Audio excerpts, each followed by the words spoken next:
হয়েছে দাদু? কি আবার হবে?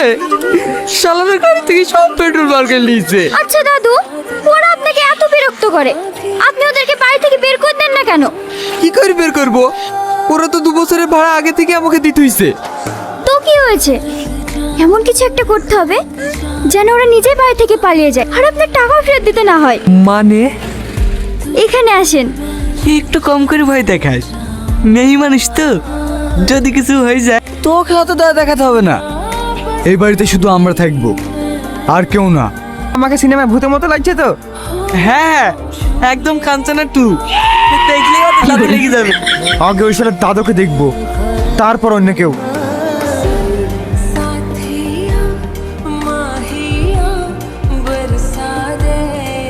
কি রে, এত তাড়াতাড়ি চলে আসলি যে? এই শাহিদ, কিছু তো বল। একসাথে একই বাড়িতে দুজনের জ্বর, তাও বা কাল রাত থেকে। একই সাথে দুজনের মানে? এই বাড়িতে আবার কার জ্বর হইলো? জানো না, চাচারও তো কাল রাত থেকে একইভাবে জ্বর। ওনার ট্রিটমেন্ট করেই তো তোমাদের এখানে আসনগুলো টাইম মতো খাইয়ে দেবে, দেখবে জ্বর ছেড়ে যাবে। তার মানে কালকে রাতে শায়দ ভূত দেখেনি। দাদুকে ভূত সাজানোর আমি কি জানি নাকি? ওরা ভয় দেখানোর জন্য ভূত সেজেছে। উপর থেকে তোর আব্বুকে ডেকে লাই। ঠিক আছে। এখন কেমন আছে দাদু?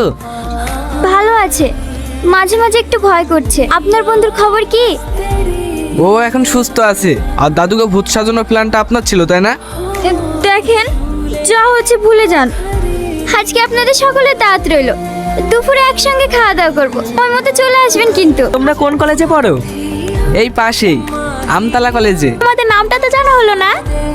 আমার নাম রোহন, আরও আমার বন্ধু আজিজ, আরও শাহিদ। আমরা 3 জন একসাথে থাকি। আমাদের সাথীকে ওই কলেজে ভর্তি করেছি। মা, তুমি জিজ্ঞাসাই করবা না খেতে দিবা? কখন থেকে খাবার সামনে করে বসে আছি। রান্নাটা কিন্তু সেই হয়েছে কাকি।